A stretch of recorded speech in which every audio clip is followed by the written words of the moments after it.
안녕하세요. 오늘은 죽음 수업이 몇 회차인지 모르겠습니다. 오늘부터는 안 세는 걸로 하겠습니다. 오늘은 7월 합동천도제를 맞이해서 그리고 또 백중 기도 중에 있는 합동천도제의 의미로서 합동천도제를 지내게 되었는데요.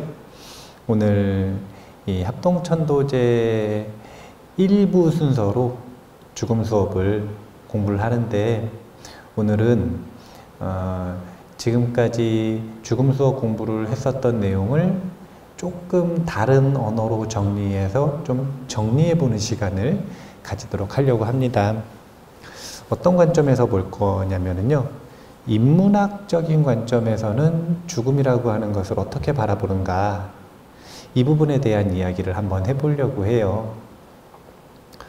우리가 인간이 언어라고 하는 것을 사용하기 시작하면서부터 그 역사가 기록된 역사이건 기록 이전의 역사이건 상관없이 인간은 끊임없이 철학을 해왔습니다. 철학이라고 하는 건 다른 게 아니라 궁금한 거예요. 이건 뭘까? 이거예요. 이건 뭘까?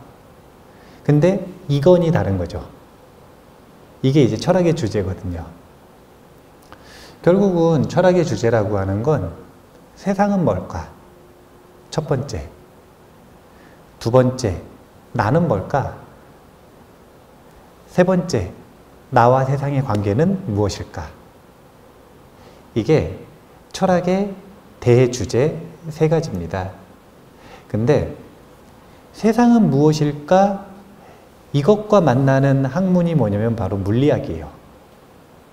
물리학이라고 하는 것은 이렇게 바깥 대상으로서의 이 사물에 대한 이치를 궁구하는 것이 물리학이고, 나는 무엇인가 라고 하는 부분 있잖아요.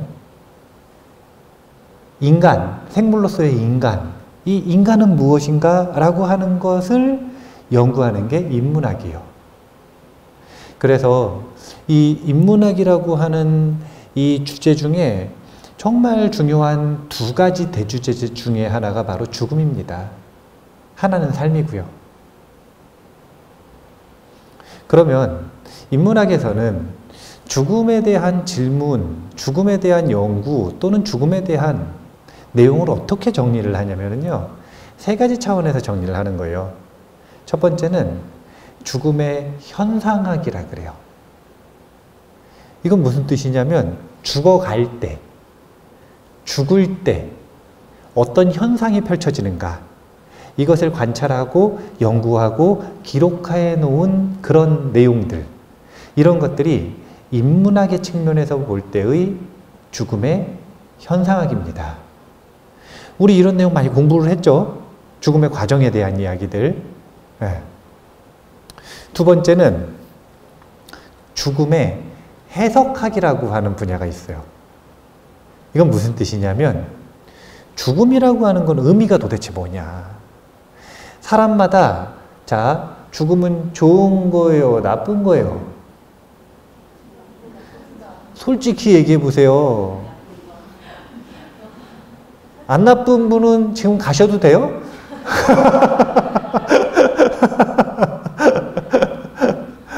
사람마다 죽음을 바라보는 의미가 틀리단 말이에요. 단순하게 볼 때 이게 좋은 거냐 아니면 나쁜 거냐, 또 이런 관점도 있습니다.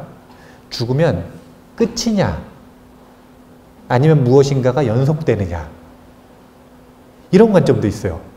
이런 것들은 현상하고 틀리죠.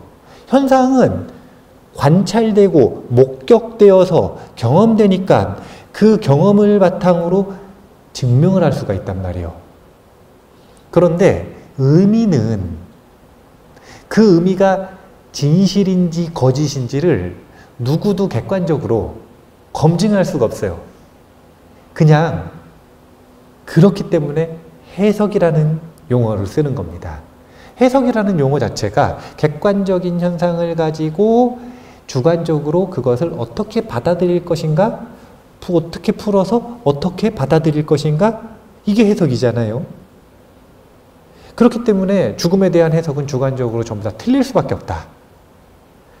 여기서 뭐가 나오는 거냐면요, 죽음을 어떻게 해석하느냐에 따라 너무 재밌는 게 윤리 문제가 걸리기 시작을 합니다. 이게 뭐냐면 어떻게 죽어야 되는가. 두 번째는 죽음하고 밀접하게 연관돼서 어떻게 살아야 되는가. 결국은 죽음을 준비한다라고 하는 건 사는 거니까요. 사는 동안 준비하는 거니까 어떻게 죽어야 하는가, 그래서 어떻게 살아야 하는가. 이것이 바로 죽음의 윤리학이에요. 인문학적인 측면에서 죽음을 바라본다라고 하는 건 이 세 가지 측면이 있다. 죽음의 현상학, 죽음의 해석학, 그리고 죽음의 윤리학. 이 세 가지에 대한 공부가 되면, 그러면 우리는 어떻게 죽음을 맞이할 수 있냐면 고요하게 맞이할 수 있습니다. 한번 생각해 보세요. 울며 불며 어디 끌려가듯이 정신이 하나도 없어가지고 그렇게 죽고 싶으세요?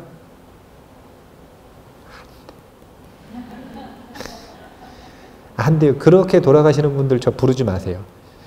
창피하니까.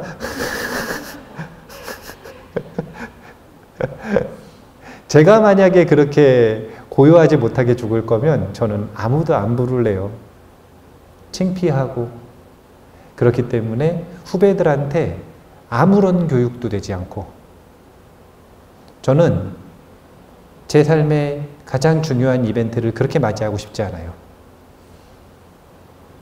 제 삶의 이 끝을 그렇게 맺고 싶지 않아요. 고요하고 평화롭게 죽음을 맞이하기 위해서는 이 세 가지에 대한 공부가 필요하다. 이것을 우리가 인문학적인 관점에서 지금 언어를 조금 바꿔서 정리를 해본 겁니다. 왜냐하면 세 가지 사실은 죽음 수업 때 다 했어요. 이미 다 한 내용이에요. 그런데 이 세 가지 기준을 가지고 한번 정리해보자. 오늘은 그런 시간이라고 보시면 되는데, 철학자 플라톤 아저씨는 죽음에 대한 연습을 정말 많이 강조하셨다 그래요. 사실은 철학자 중에 죽음 제일 좋아하는 건 하이데거 아저씨죠. 하이데거 아저씨. 본인 철학의 중심에 죽음이라고 하는 키워드가 있어요. 그분은 맨날 죽는 얘기예요. 근데 철학자들에게 있어서 그 죽음이라고 하는 키워드가 얼마나 중요한 비중을 차지하는지하고 상관없이 보편적으로 철학자들에게는 죽음은 중요한 주제입니다. 플라톤 아저씨는 죽음을 연습한다. 멜레테 타나투. 이게 원어래요. 뭐 콩글리시 비슷한 거겠죠. 예. 근데 죽음을 연습해야 한다. 이런 뜻인데, 이제 우리가 이 죽음을 연습을 해야 되는 시대가 와버렸어요. 왜 그럴까요? 예전에는 굳이 우리나라 문화를 보면 따로 시간 내서 연습을 안 해도 죽음을 간접적으로 경험할 수 있는 아주 좋은 문화가 있었습니다. 그런데 지금 현재 시대는 의학이 발달하기도 했고, 두 번째는 가족이 몇 명 없어요. 예전에는 2대, 3대가 같이 살았는데 4대까지 같이 사는 경우도 있었을 수도 있어요. 그런데 요즘에는 이제 부모, 자식 간에 살거나 아니면 부모, 자식도 같이 안 살거나, 이런 시대가 돼버리면 어떻게 되냐면 죽음이 은폐된 시대다, 이렇게 표현을 합니다. 우리는 이제 가까운 지인이 죽음을 맞이하는 것을 목격하며 죽음에 친근해질 수 있는 간접 연습의 기회가 박탈당한 시대를 살고 있어요. 또 의학이 발전했더니 죽어가는 모습이 극도로 뭔가 좀 인위적인 조작의 느낌이라 그럴까요? 왜냐하면 고통스러워하면 뭐 먹여요? 진통제 먹이죠. 더 고통스러워하면은 진통제를 먹이기도 하지만 그런 것들 때문에 어떻게 되냐면은 고통스러워하는 모습을 보여주기보다는 잠에 빠져버리거나 비몽사몽한 상태에서, 그러니까 사실은 원래 죽음이라고 하는 생생한 경험의 그 느낌이 아니라 다 시들어버린 꽃처럼, 뭐 원래 시들어버렸죠. 예, 돌아가시는 분들 시들어버렸는데 그래도 그 생생한 죽음의 느낌이 은폐되어 있는, 그리고 그조차도 가정에서 이루어지는 게 아니라 어디서 이루어지냐면 병원에서 이루어지는. 그래서 제가 지난 시간 죽음 수업 때 얘기하지 않았습니까? 우리나라 사람들의 90%는 객사한다니까요. 집에서 죽음을 맞이 안 하면 다 객사한 거예요. 바깥에서 죽으면. 그렇게 죽음이 은폐된 시대를 살기 때문에 옛날보다 더 신경을 써서 죽음을 공부하지 않으면 어떻게 되냐면 죽음에 대해서 옛날보다 더 무지한 그런 이 시대 상황을 맞이했다. 공부를 따로 안 하면은요, 게임에서 총 쏴가지고 죽는 거, 그게 죽는 건 줄 알아요, 사람들이. 그 친구들에게는 그게 죽는 거예요. 그러니까 어떻게 되는 거냐면 죽고 싶다라는 말을 쉽게 하는 거예요. 실제로 본인이 딱 죽을 위기에 맞이하잖아요? 그럼 가장 먼저 도망갈 거면서. 왜냐면 죽음의 공포를 맞이해보지 않았기 때문에, 죽음이라고 하는 걸 직면해보지 않았기 때문에 너무나 쉽게 죽음을 얘기하는. 그게 뭐 때문이냐면 다른 것 때문이 아니라 죽음이 은폐되어 있으니까. 그래서 더더욱 죽음을 공부해야 되는 그런 시대 상황이다. 또 시대 상황뿐만이 아니라 원래 인간은 누구나 죽죠. 그런데 진짜 불친절해요, 죽음은. 우리는 언제쯤 죽으면 적절한 타이밍일까요? 몇 살쯤 죽어야 적절하게 죽는 것 같으세요?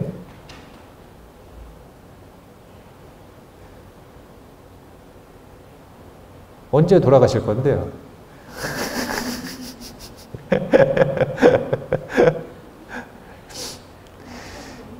죽음 수업을 계속 공부를 하면 좋은 점이 뭐냐면 죽음에 대해서 얘기하면서 웃을 수 있다는 거예요.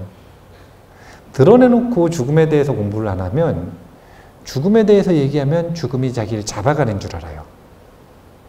만약에 그랬으면 저는 한 20년 전부터 잡혀갔어야 돼요. 맨날 죽음에 대한 이야기를 하는데 안 잡혀가요. 그런 이유가 아니에요. 죽는 순간은 남자, 여자, 노, 소, 병이 있는지 없는지, 이 사람이 죽고 싶은지 죽고 싶지 않은지 이런 거하고 전혀 상관이 없어요. 완벽한 랜덤.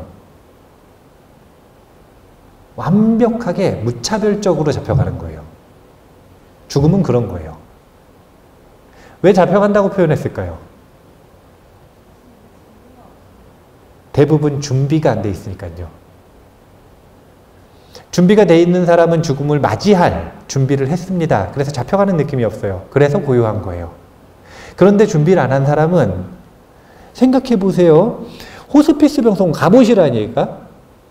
호스피스 병동 들어갔다는 건 이제 건강해지셔서 퇴원하실 거예요, 이런 의미예요? 아니면 일주일 안에 돌아가실 거예요, 이런 의미예요? 후자잖아요. 호스피스 병동 들어가서 보통 일주일, 평균적으로 일주일 정도면 돌아가신단 말이에요. 그런 의미예요. 그러면은 이미 한 일주일 정도면은 내가 죽음을 맞이할 것이다, 내 가족이 죽음을 맞이할 것이다 라고 하는 걸 알고 있는 거잖아요. 그런데도 그분들을 붙잡고 한 분 한 분 물어보세요. 뭘 물어보시냐면 돌아가신 그것이 갑작스러운지 갑작스럽지 않은지. 호스피스 병동에 있는 분들조차 죽음은 갑작스러운 거예요. 일주일 남았다라는 걸 뻔히 알고 들어갔는데도 왜 일주일 안 가고 6일 있다 돌아가셨느냐 이거예요. 내일 돌아가실 줄 알았는데. 7일 넘어가도요. 조금 더 계실 줄 알았는데 왜 9일 있다도 돌아가셨느냐 이거예요. 항상 갑작스러운 거예요. 이유는 다른 게 없어요. 갑작스럽기 때문이 아니라 준비가 되어 있지 않기 때문에 그렇다. 그래서 죽음의 현상학 그리고 죽음의 해석학, 윤리학에 대한 내용을 정리하기 전에 이거 하나는 일단 기억을 하셔야 될 것 같아요. 그건 뭐냐면 갓난아기 때, 청년 때, 노년 때, 10대부터 80대까지 태어나는 순간부터 죽는 순간까지 우리는 어떤 순간에 죽어도 이상하지 않다. 이게 전제가 되어서 죽음에 대한 공부를 시작을 하는 겁니다. 제가 지금 이렇게 말을 하다가 침을 이렇게 삼키는데 침이 목구멍에 걸렸어. 그래가지고 숨을 못 쉬면 죽을 수 있어요. 제가 1시간 법문한 다음에 나가가지고 이 방에 있다가 합동천도제 끝났는데 안 오면 죽었을 수 있어요. 그런 게 죽음이에요. 갑작스러운 거. 이런 전제에서 공부를 하는 겁니다. 자, 그러면 죽음이라고 하는 것의 현상학은 내용이 이렇게 돼요. 첫 번째는 죽음의 이 현상은 의학에서도 인문학에서도 공통으로 발견되는 현상. 그게 뭐냐면 죽어가는 과정입니다. 두 번째 주제는 임종 직전에 일어나는 현상이에요. 이게 두 번째 주제입니다. 세 번째 주제는 임종 직후에 일어나는 현상이에요. 이게 세 번째 주제입니다. 네 번째 주제는 임종이 어느 정도 지나서 보통 뭐 49일, 뭐 한 달, 1년 이 사이에 일어나는 일들. 이것이 네 번째 현상입니다. 근데 그 중에서 의학과 인문학에서 다루는 건 첫 번째, 죽어가는 과정. 우리가 죽어갈 때 도대체 어떤 일이 벌어지는가? 그것을 세 가지로 정리를 합니다. 죽어가는 과정에서 드러나는 현상이라고 하는 것의 첫 번째는 우리 몸의 물질 대사, 신진 대사가 중단되어 가는 과정이라고 현상학에서는 정리를 하고 있어요. 우리의 몸이 이 신진대사가 활발하게 이루어지고 있다. 이것은 생이 넘치는 거죠. 근데 그것이 아니라 이것이 점점 느려져요. 제가 10년 전만 해도 20대였거든요.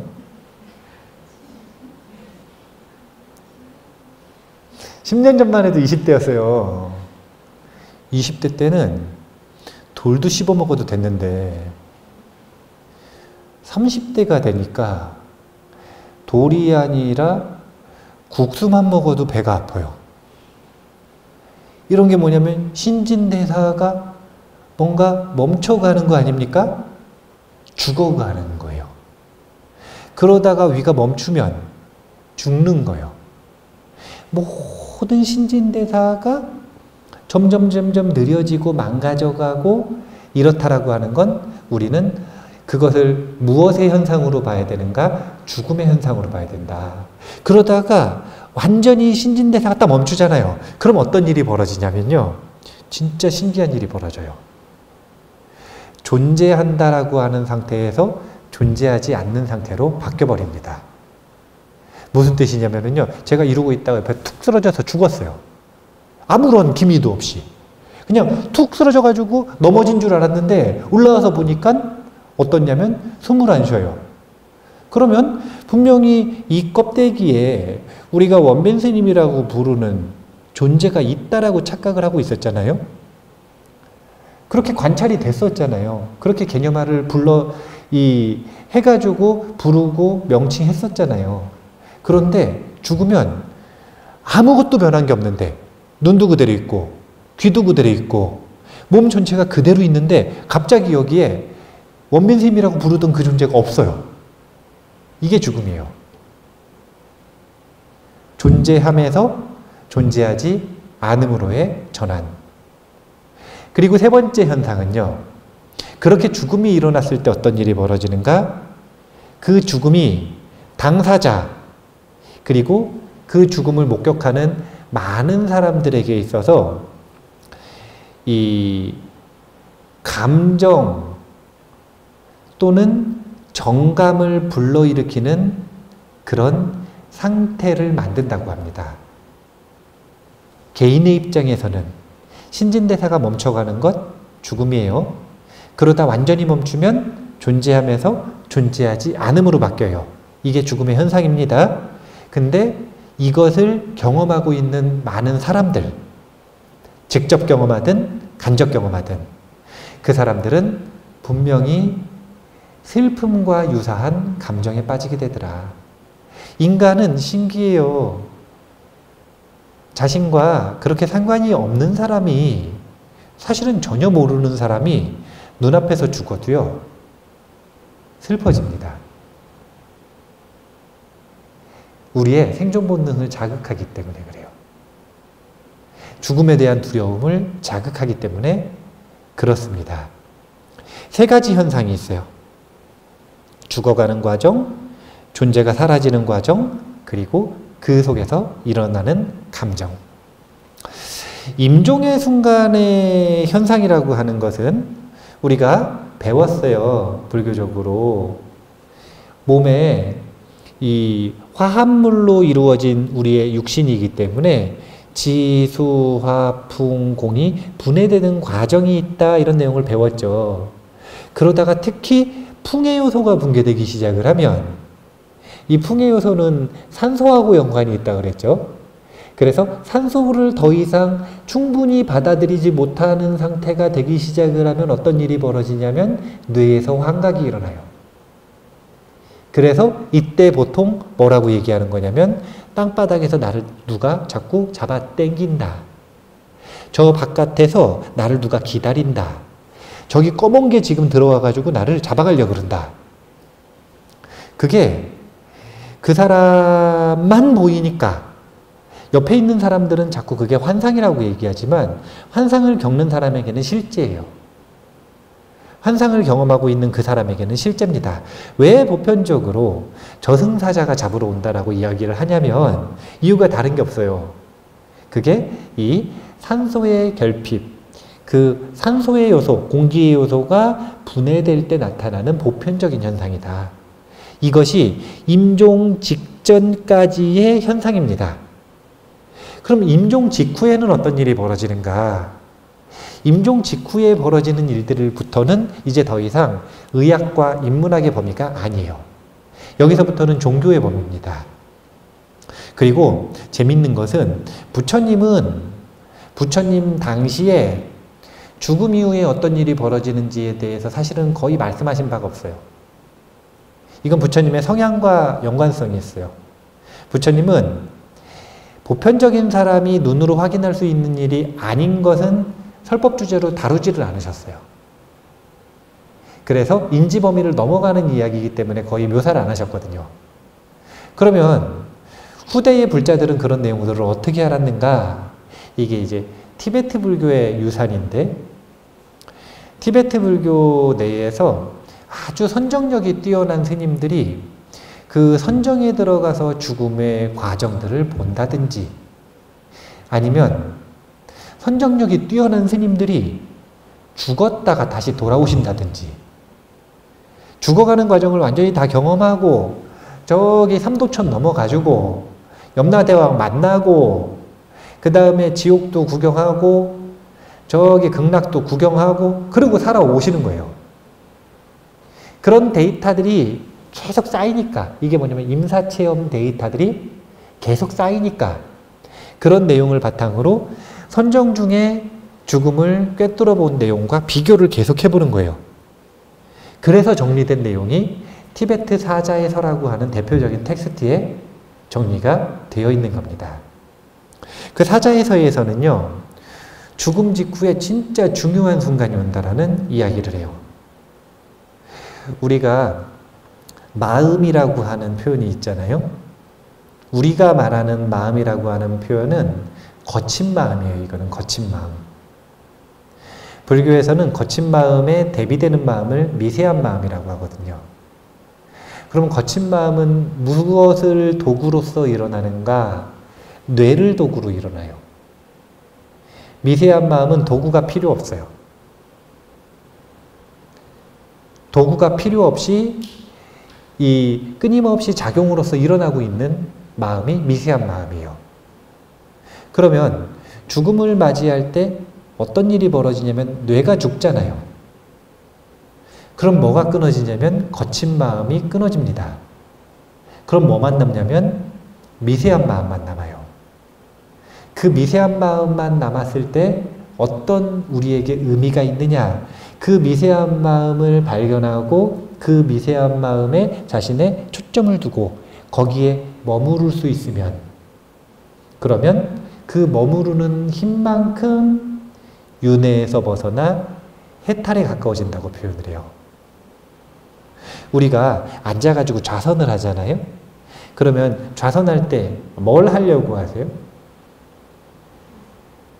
뭐 호흡을 보려고도 하고 뭐 생각을 보려고도 하고 그런 과정들을 통해서 뭐를 하는 거냐면 거친 마음의 작용을 멈추도록 노력을 하는 거예요. 이걸 왜 멈추게 할까요? 오늘 배운 용어로 보면 미세한 마음을 보려고. 미세한 마음을 보는 게 어떤 작용을 한다? 해탈하는 작용을 한다. 그러니까 우리는 살아생전에 명상을 하잖아요. 열심히 수행을 하잖아요. 열심히 기도를 하잖아요. 그거는 진짜 강한 저항, 거친 마음이라고 하는 아주 강렬한 저항을 눈앞에 두고 지금 수행을 하고 있는 거예요. 그런데 죽음의 순간은 진짜 최고야, 최고. 최고의 기회. 어떻게 세상에 그런 기회가 없어요. 저절로 거친 마음이 멈춰요. 선정에 들어간 것과 똑같은, 또는 선정의 그 순도가 훨씬 높은, 그럴 때만 나타날 수 있는 마음의 상태, 그 상태가 자동으로 우리한테 주어지는 거예요. 이런 현상에 대한 공부가 있으면 죽음의 순간이 기대가 되겠어요, 안 되겠어요? 저는 사실은 기대가 돼요. 죽고 싶다는 건 아니에요. 제가 뭐 자살 욕구가 있고 이렇지는 않습니다. 제 삶에 보기에 자살은 없어요. 죽고 싶다 이런 건 없어요. 하지만 죽어야 된다면 기대가 돼요. 제가 죽어야 된다면 정말로 그 미세한 의식을 내가 발견할 준비가 되었는가, 그 현상을 내가 목격하고 거기에 머무를 준비가 되었는가, 이런 자기 자신에 대한 기대와 함께 그렇게 됐을 때 느끼는 지복감에 대한 기대, 평화로움에 대한 기대. 죽으면 아플 것 같아요? 고통스러울 것 같으세요? 많은 사람들이 의식적으로도 그리고 본능적으로도 죽음이 고통일 거라고 상상을 한대요. 하지만 임사체험하신 분들의 대부분의 표현은 절대 돌아오고 싶지 않았대요. 삶으로. 너무나 편안했기 때문에. 이런 것들이 죽음의 해석학입니다. 죽음의 해석학으로 넘어가 보죠. 죽음의 해석학으로 넘어간다면 선과 악에 대한 관점은 지금 이야기했던 것처럼 죽음을 어떤 방식으로 바라보느냐에 따라 나쁘게 보기도 하고 좋게 보기도 하는 거예요. 근데 나쁘게 보는 건 진짜 간단한 거라니까요. 왜 나쁘게 볼까요? 준비가 안 됐으니까 나쁘게 보는 거예요. 준비가 안 되면 죽음은 갑작스럽다 그랬죠. 갑작스럽게 존재로서의 권리를 뺏겼어요. 그러면 존재로서 가지고 있었던 자신의 모든 삶 속에서의 소유물들, 사람, 지식, 재산, 명예, 자신의 모든 삶, 기억, 이 모든 것들을 한순간에 갑자기 뺏기는 거예요. 갑자기. 그러니까 어떤 느낌이 드냐면 뺏기는 느낌이 들어요. 그러면 죽음은 우리로부터 무엇인가를 뺏어가는 존재가 되는 거죠. 그렇기 때문에 나쁘게 보는 겁니다. 그런데 죽음을 좋게 해석하는 사람들은 생각해 보세요. 생존 본능이 있는 사람들인데 우리 다 생존 본능이 있어요. 사람만 생존 본능이 있는 게 아니라 고양이도 생존 본능이 있고 개도 생존 본능이 있고 요즘에 고래가 유명하던데 고래도 생존 본능이 있어요. 생존 본능이 다 있어. 근데 생존 본능이 있는 존재가 죽음을 좋아할 리가 있겠어요? 없어요. 생존 본능이라고 하는 건 어떻게든 죽음에서 멀어지고 싶은 본능이에요. 죽음에서 멀어질 수만 있다면 무엇이든 하는 거. 우리가 왜 나쁜 짓을 하냐면 그렇게 안 하면 생존이 보장이 안 될 것 같이 자신이 심리적으로 내몰리는 거예요. 그래서 나쁜 짓을 하는 거예요. 나쁜 짓까지 하면서도 뭘 하고 싶은 거였냐면 생존하고 싶은 거예요. 이게 생물이에요. 생물. 생에 빠져있기 때문에 이걸 뭐라고 하는 거냐면 중생이라고 하는 거예요. 중생이 단순히 막 어리석은 존재 이런 뜻이 아니에요. 그 생존 본능을 가지고 생의 흐름에 빠져있기 때문에 중생이라고 표현을 하는 거예요. 생의 무리, 중생. 생존 본능 가진 자가 머리가 이상하지 않는 이상 또는 생존 본능이 망가지지 않는 이상 어떻게 죽음을 좋아합니까? 어떻게 죽음을 좋은 것으로 바라봐요? 뭔가 이익되는 게 있다는 걸 알았으니까 뭔가 내 오해와는 다르게 죽음이 뭔가 내게 도움이 된다라고 하는 걸 알았으니까 뭔가 좋은 면을 봤으니까 그러니까 죽음을 좋게 바라보는 거 아닙니까? 근데 그것은 공부하지 않고는 절대로 알 수가 없는 내용이라는 거예요. 왜냐하면 생존 본능이 불러일으키는 오해들은 우리가 아무런 공부를 안 해도 알 수 있어요. 왜냐하면 뇌의 가장 깊은 곳에 생존 본능이 뿌리 깊게 박혀 있으니까. 그리고 그 본능으로부터 뻗어나오는 감정들을 느끼니까. 그 감정들로부터 파생되어 나온 생각들이 우리의 머리를 가득 채우고 있으니까. 그래서 죽음이 나쁜 것이라고 하는 근거는 공부를 안 해도 얼마든지 찾을 수 있어요. 하지만 죽음이 좋은 것이라고 하는 것은 그렇게 쉽게 찾을 수 있는 게 아니다. 그래서 이런 해석을 한번 봐야 됩니다. 죽음이라고 하는 것이 죽으면 끝일 것인가 연속되는 것인가? 끝이에요? 연속돼요? 증거 있습니까? 근데 끝이라고 하는 증거도 없죠? 이럴 때 부처님께서 보통 어떻게 답변을 하시냐면 그러면 둘 다 증거가 없으니까 둘 다 증거가 없으니까 다른 방법으로 생각을 해보자 그러세요. 다른 방향으로. 뭘 생각을 해보냐면 둘 다 증거가 없으면 두 가지가 다 가설이거든요. 가설. 증명이 되지 않은 주장, 가설. 그러면 두 가지 가설 중에 무엇을 받아들이는 게 내 남은 삶의 행복에 도움이 될지 이걸 따져보자고 얘기를 하세요. 부처님은 본인이 확인했다 그래서 무조건 믿어라 이렇게 강압하시는 분이 아니에요. 사실은 지극히 실용적인 분이에요. 지극히 실용적인 분. 무작정 믿는 거는 안 되고 그럴 필요도 없으니까 그거 증명할 수 없으니 뭐가 더 우리에게 이익이 되는가 한번 따져보자. 자, 죽으면 끝난다고 생각하는 게 이익이 될까요? 죽음 이후에도 연속된다라고 생각하는 게 이익이 될까요? 이제 끝난다고 하면 이익이 될 사람들이 있어요. 누구냐면 죄가 많은 사람. 그러면 끝나면 죄가 전부 다 끝나는 거잖아요. 이건 뭐냐면은 은행에 빚이 아직 많아요. 그러면 은행이 망하길 바라겠어요? 안 망하길 바라겠어요? 반대로 은행에 빚은 없고 예금이 많아요. 그럼 은행이 망하길 바라겠어요? 망하길 바라겠어요? 안 망하길 바라겠어요?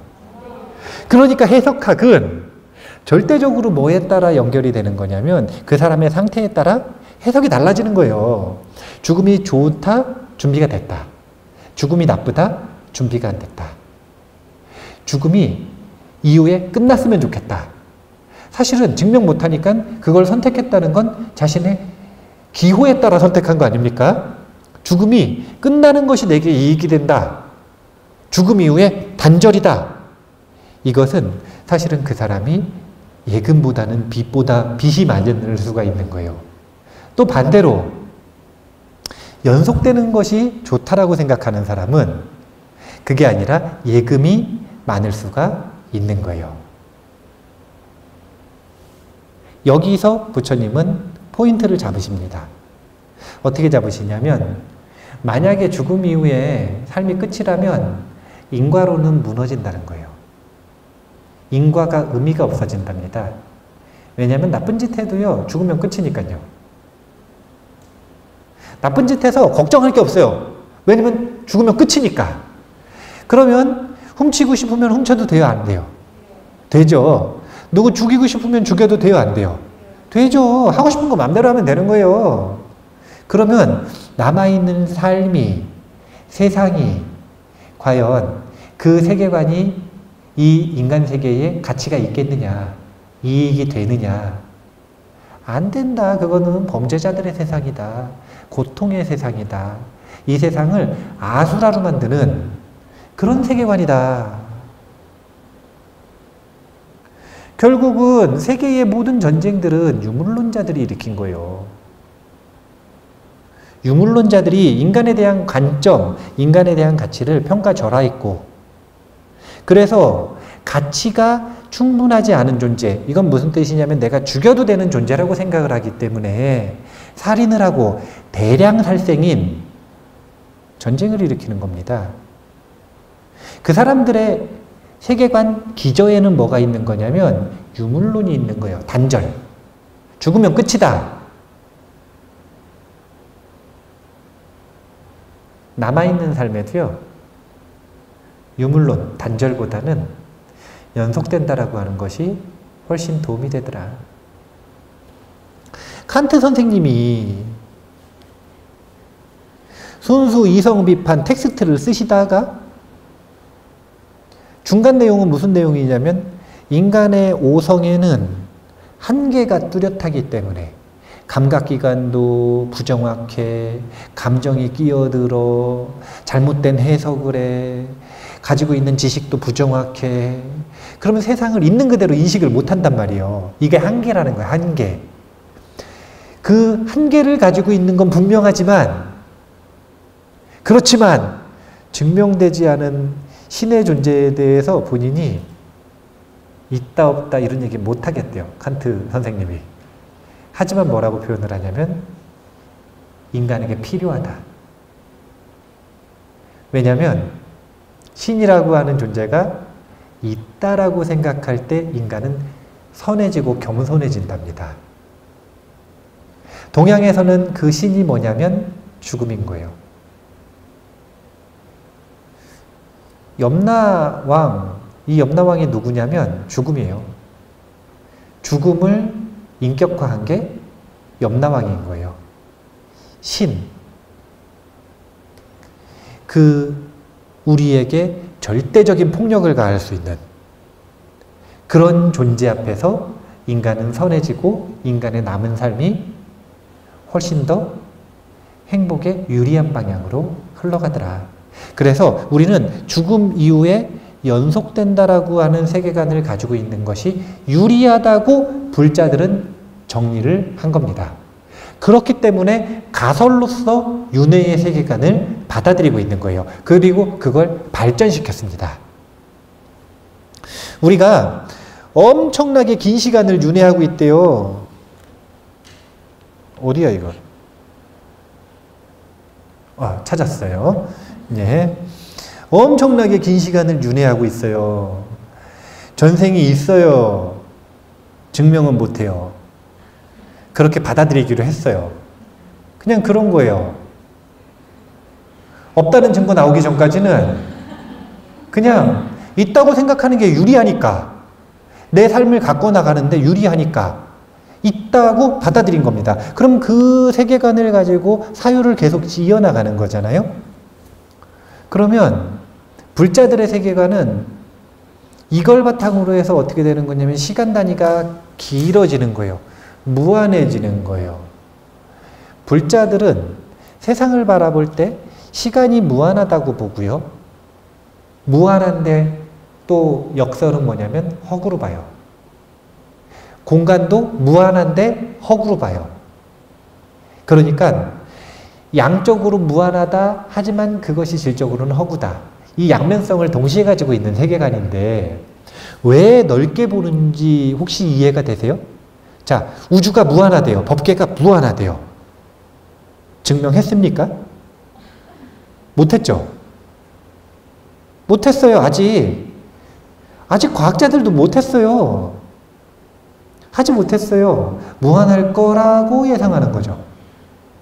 논리는 그런 거예요. 빛보다 빠른 속도로 팽창하고 있기 때문에. 세상에 빛보다 빠른 존재는 없기 때문에 빛보다 빠른 속도로 팽창하고 있는 우주의 끝을 따라잡을 수가 없는 거예요.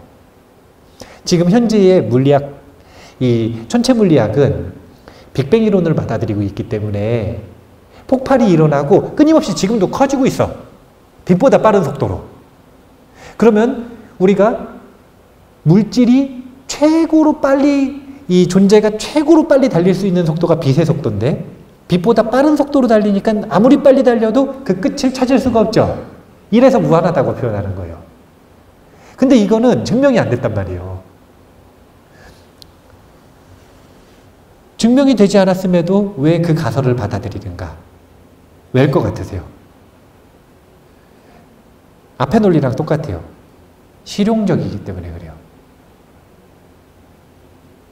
무슨 실용이 있는가? 우리가 지금 당장, 내일, 하루 전, 일주일 뒤 이것만 바라보고 사는 것보다 70년 뒤, 다음 생, 그리고 일곱 뒤의 세상, 이것을 바라보고 살면 물론 좀 뜬구름을 잡아요. 하지만 그와 동시에 뭐가 되냐면 마음이 인색함에서 벗어나고 조금 더 광대함에 가까워집니다. 공간도 똑같아요.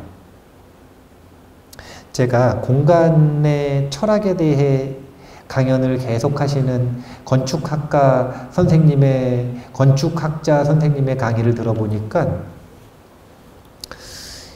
우리나라의 교육의 문제에 대한 이야기를 할 때 건축학의 관점에서 얘기를 하시더라고요.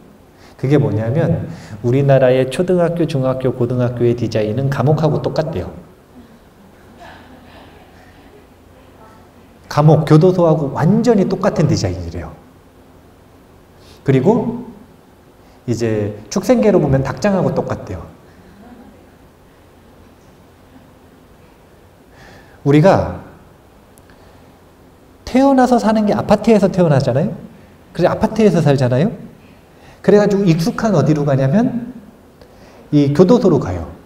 학교. 그래서 거기서 한 10년을 넘게 삽니다.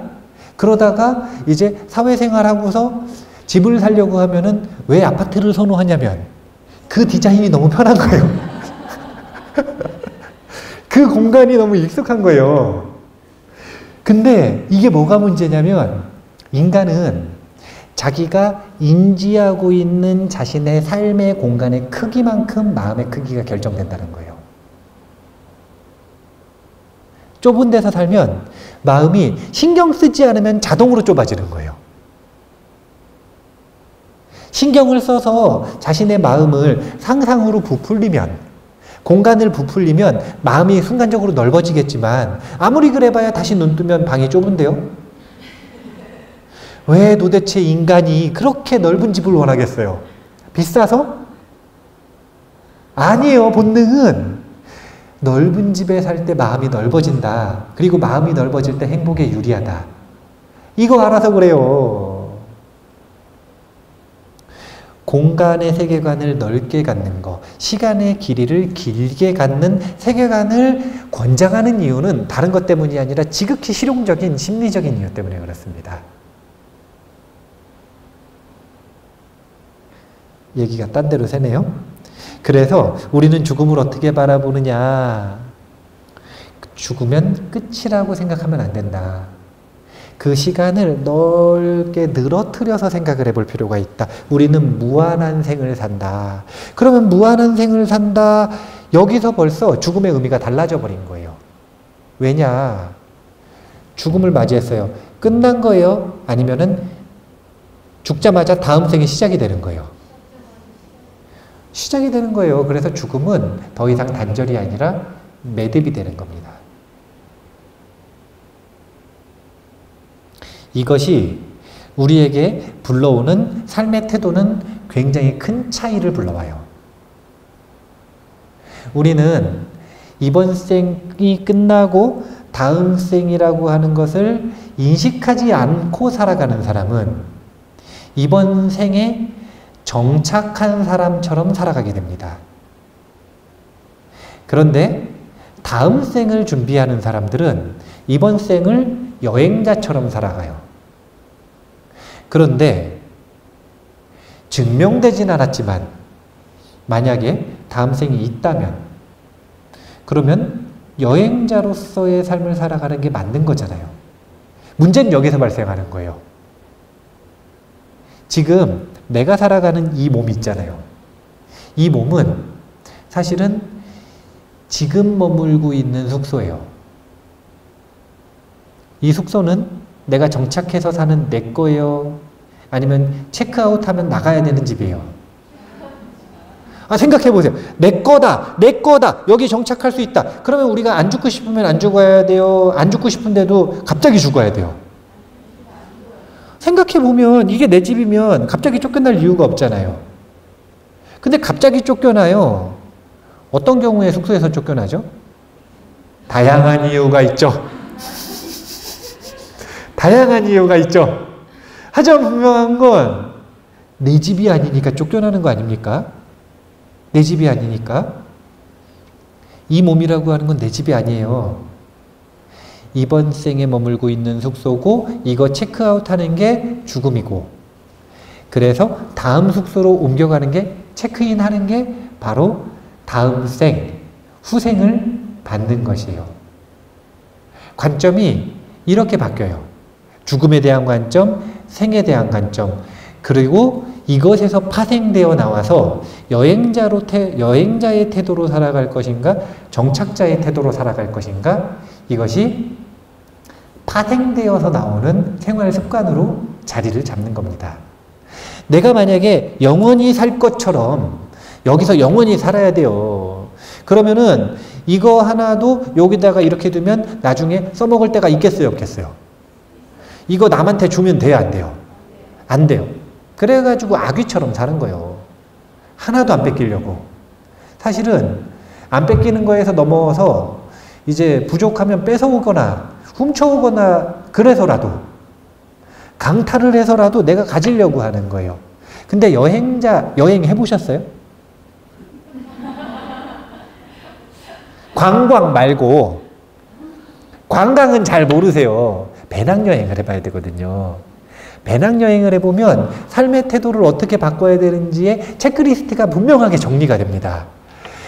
배낭여행을 하는 거리에 가잖아요.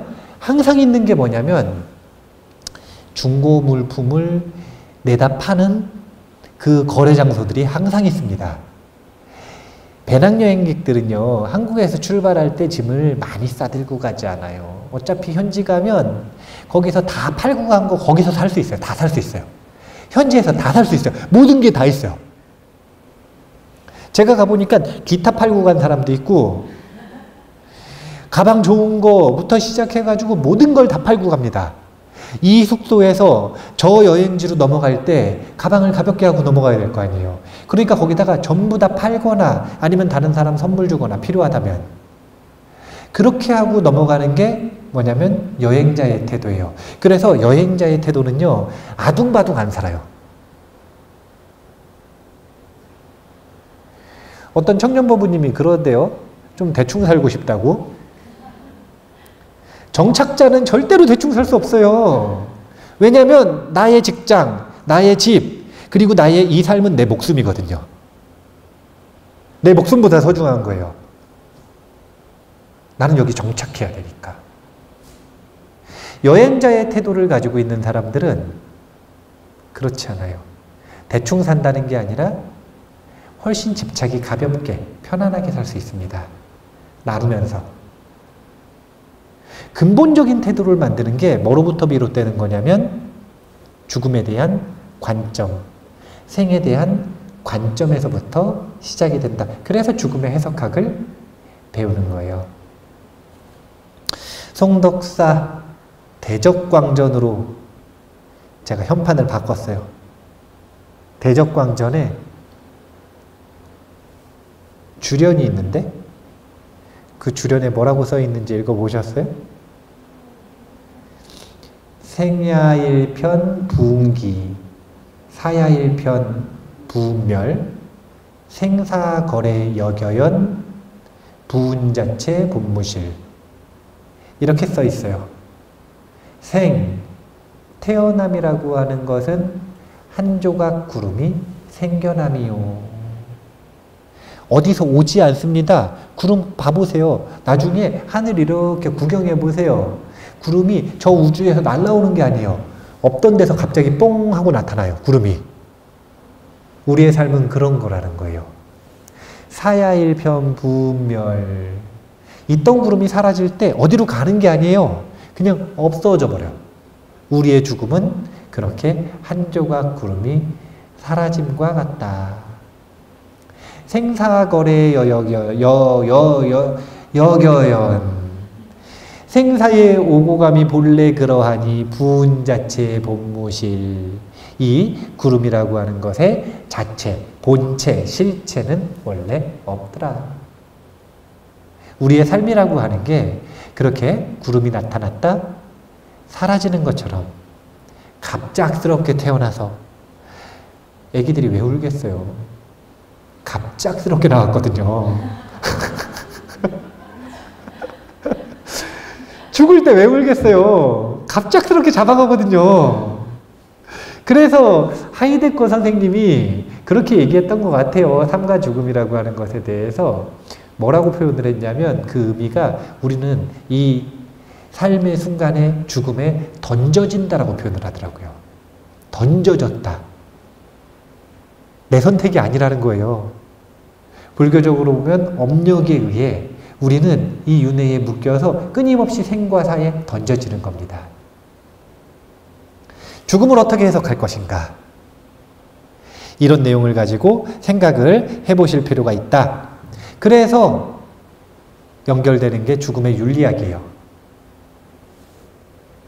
잘 죽고 싶으세요? 멋없게 죽고 싶으세요?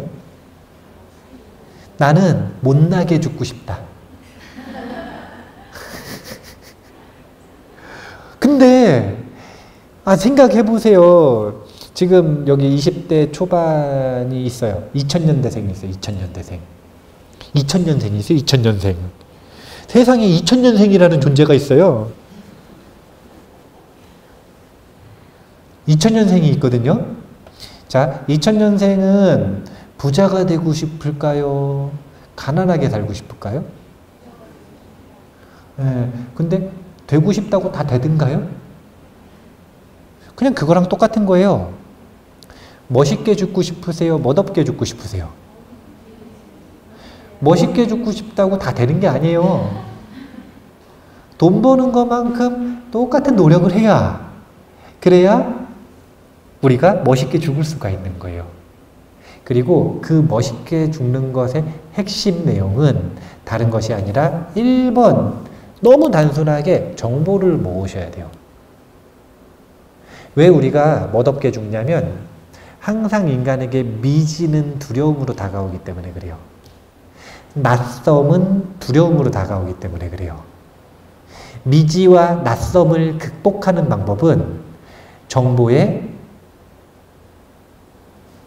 수집, 이해 외에는 다른 방법이 없습니다. 왜냐하면 죽어볼 수가 없으니까. 직접 경험해보는 게 최고인데 그렇다고 해서 지금 죽어볼 수가 없잖아요. 한번 돌아가셔 보실래요? 저는 못하는데 제가 할 줄 아는 분한테 모셔다 드릴 수 있어요. 한번 죽게 해드릴 수 있는 분한테 모셔다 드릴 수 있어요. 그거 하실 줄 아는 분 제가 알거든요. 근데 이제 단점은 못 돌아올 수가 있다는 거.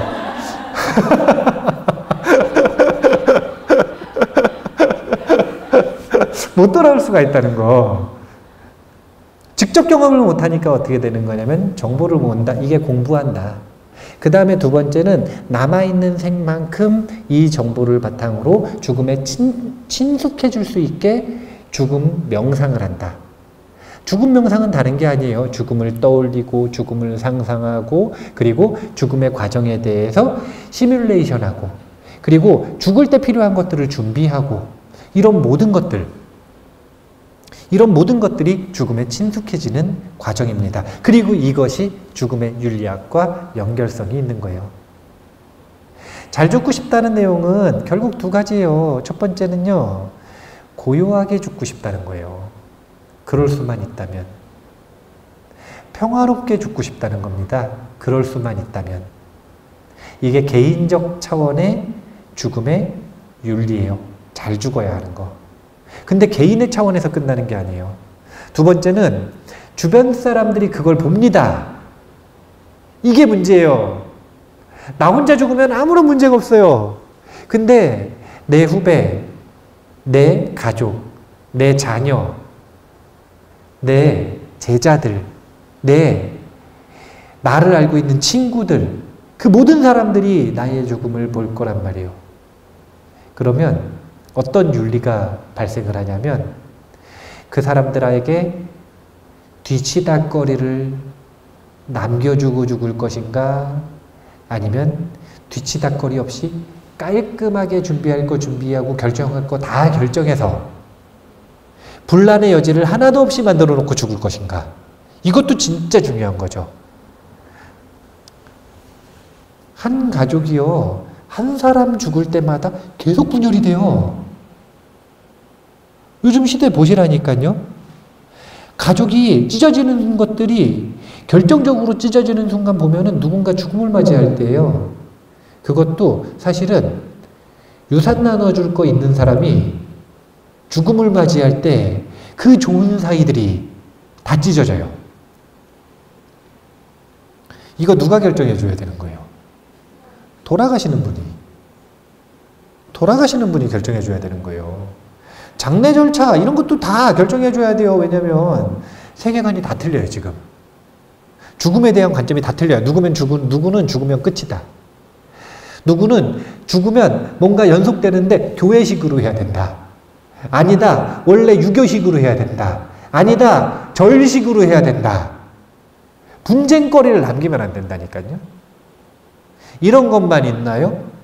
호스피스 병동을 보내야 된다, 안 보내야 된다, 집에서 돌아가시게 해야 된다, 아니다, 병원에서 해야 된다, 아니다, 진통제를 써야 된다, 안 써야 된다, 119를 불러야 된다, 안 불러야 된다. 그거 다 정해줘야 돼요. 왜 무책임하게 남한테 그런 중요한 죄책감을 남길 수 있는, 왜 자기 죽음을 감당하기도 힘든 나약한 사람에게 남의 죽음의 무게까지 떠넘기느냐 이거예요. 얼마나 게으른 겁니까? 자신의 죽음을 준비 안 한다라는 게. 이런 것들도 윤리적인 문제예요. 사실은. 윤리적인 문제. 그 다음에 세 번째 윤리학이 어떻게 살 것인가요?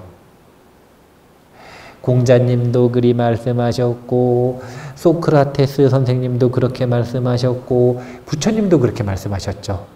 뭐라고 항상 말씀하시냐면 내가 진리를 지금 이 순간에 알 수 있다면, 실천할 수 있다면 그 하나의 삶의 순간으로 인해서 이제 죽어도 여한이 없다. 또 반대로도 얘기하신 거예요. 아무리 살아봐야 잘 사는 게 아니면 죽는 게 낫다. 이게 바로 죽음의 윤리학이에요.